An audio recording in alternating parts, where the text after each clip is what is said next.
Assalomu alaykum hurmatli tinglovchilar. Bugungi mavzuyimiz ta'lim sifati monitoringini tashkil etish va o'tkazishda xalqaro PISA baholash dasturidan foydalanish deb nomlanadi.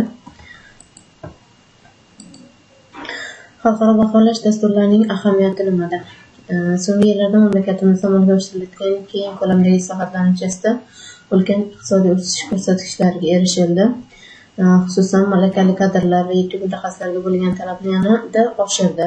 Bu o'z-o'zidan o'quvchilarning darslarga qiziqish hissiyotini oshirish va o'qituvchilarning har tomonlama ta'lim-tarbiyaga e'tiborini kuchaytirishni talab etadi.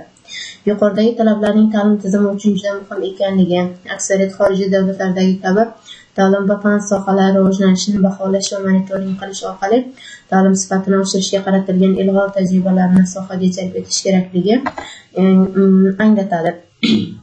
Ta'lim sifatini baholash xalqaro tadbirlarda ishtirok etish O'zbekiston Respublikasiga nima beradi? Eng avvalo, tadqiqotlarda olingan natijalar mamlakatdagi ta'lim sifati va uning xalqaro standartlarini hisobga olgan holda egallagan o'rni to'g'risida xulosalar chiqarish imkonini beradi. Milliy ta'lim tizimini isloh qilish, ta'lim mazmunini, pedagoglar tayyorlash va ularning malakasini oshirish, dasturlarini takomillashtirish hamda mutaxassislar tomonidan darsliklarning yangi avlodini yaratishda qo'llaniladi. Xalqaro tadqiqotlar ta'lim sohasidagi milliy tadqiqotlarni sifatli o'tkazishga ijobiy ta'sir ko'rsatadi. Shuningdek, xalqaro standartlar darajasida yuqori iqtisodiy samaraga asoslangan milliy baholash tizimini yaratish imkoniyati yuzaga keladi. O'zbekistonda turli tashkilotlarning yetakchi mutaxassislarini jalb qilgan holda xalqaro tadqiqotlarda ishtirok etish orqali mahalliy mutaxassislarimizda monitoring tadqiqotlarini o'tkazish madaniyati rivojlanadi. Ta'lim sifatini baholashning xalqaro standartlarga moslashuviga olib keladi.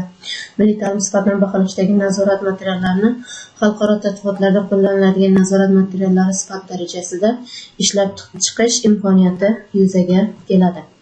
Qanday qilib bugungi kungacha qanday xalqaro baholash dasturlari mavjud?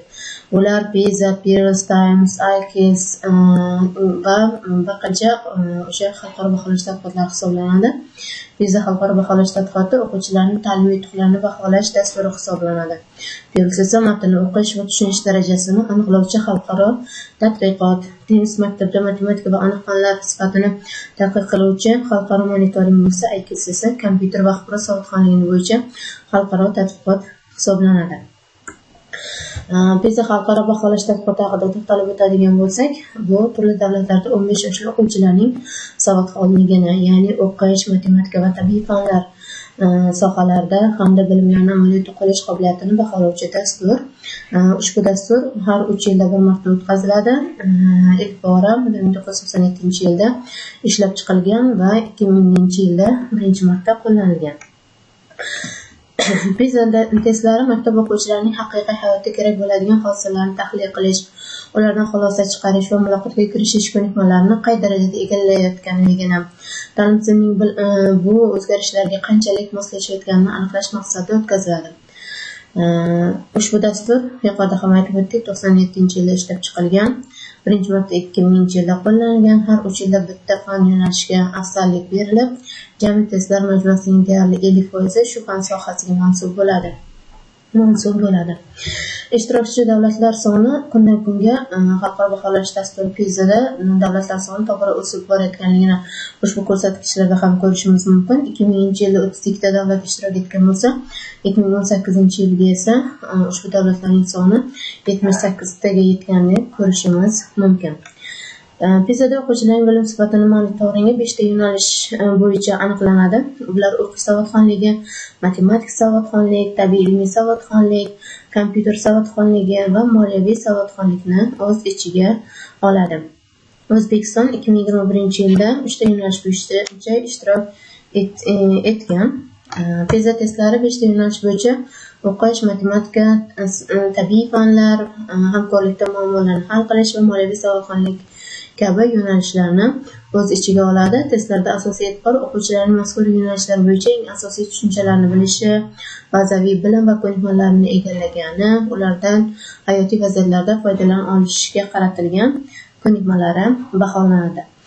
PISA sinovlarida 4 xil sinov usulidan foydalaniladi. Bular bir javobli testlar, bir nechta javobli testlar, qisqa yoki batafsil javob yoziladigan savollar, biror muammoning yechimi bo'yicha o'quvchi fikrini talab qiladigan savollar, bundan tashqari testlar bilan bir vaqtda o'quvchilardan anketa so'rovnomalarini ham olish tashkil etilgan.